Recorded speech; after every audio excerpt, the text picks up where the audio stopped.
Hey y'all, making this video to give a shout out to my friend Micah. He's 15 years old, his family's involved in missions, and apparently he's been following along with what's going on in Pakistan.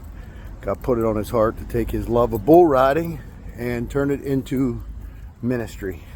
So he raised community support and awareness, and the goal was to raise enough money to free a family. Young man ended up freeing two families. The video that you're about to see is blurred intentionally to protect the identity and the dignity of the families and our leaders on the ground who are working in Pakistan. I'll share a little bit what we see as you go through it. Love y'all. This is how the process goes. A family's identified. In this case, this widow, young widow, and her four kids are identified as needing help. She'll put her thumbprint on this piece of paper, this contract, and the money will be exchanged. In this case, it's 500,000 rupees, which is huge by Pakistani standards, about $1,800 for us. The money's counted and exchanged, and the family is essentially free at that point. This young man that you're going to see coming up just inherited his father's debt. He's 15 years old. He is now the man of the family because his father just recently passed away. His mom was in the hospital with dengue. Dad was visiting her, taking care of her in the hospital. The brick kiln owner wanted him to make bricks. And when he did finally come back to the brick kiln, they beat him so severely that he went back to the hospital with internal injuries and died.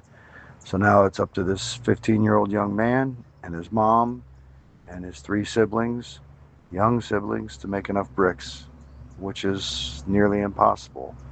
So the abuse will continue. It'll be unrelenting. This is not our goal to free families.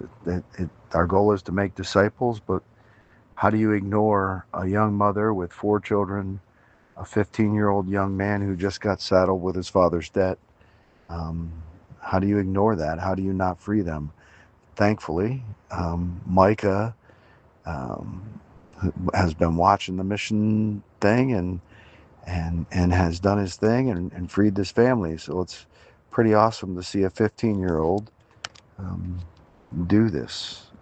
What you're seeing now is the whole family is being moved out of the brick kiln.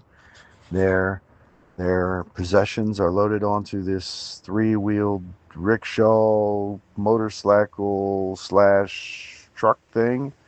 The family will jump on here right now, and they will be leaving the brick kiln, hopefully never to return.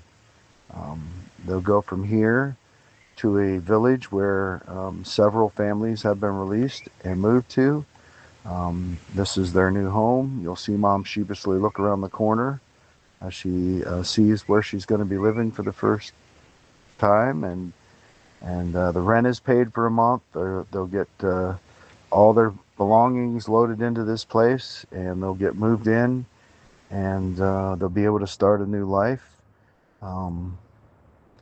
They'll get 30 days worth of food. You'll see that come up next.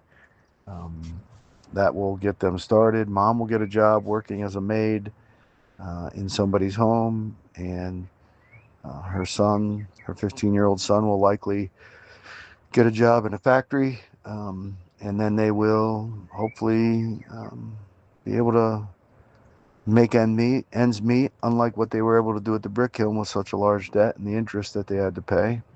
What you're seeing now is an audio Bible being handed to them.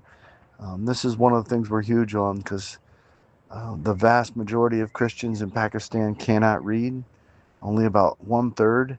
And in this case, coming from a brick kiln, it's highly likely that Mom nor her 15-year-old son has ever stepped foot in a school because it costs money to buy books, it costs money to buy uniforms, and they can't afford it. So the more hands on deck, the less time you got to work to make bricks.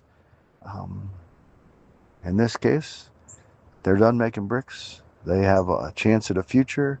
They're surrounded by a community. There's a man here named Shimon who was freed three or 4 years ago, and he is a huge help. The pastor will come in and try and help them, and they will essentially be helped to adapt and to overcome, to learn how to save money. And hopefully we can get these kids in school and they will have a future, all because a 15-year-old young man in Pennsylvania stepped up and did something to bless them. We're hoping to get Micah there so that he can um, meet these families and be encouraged. We love you and we thank you. God bless you.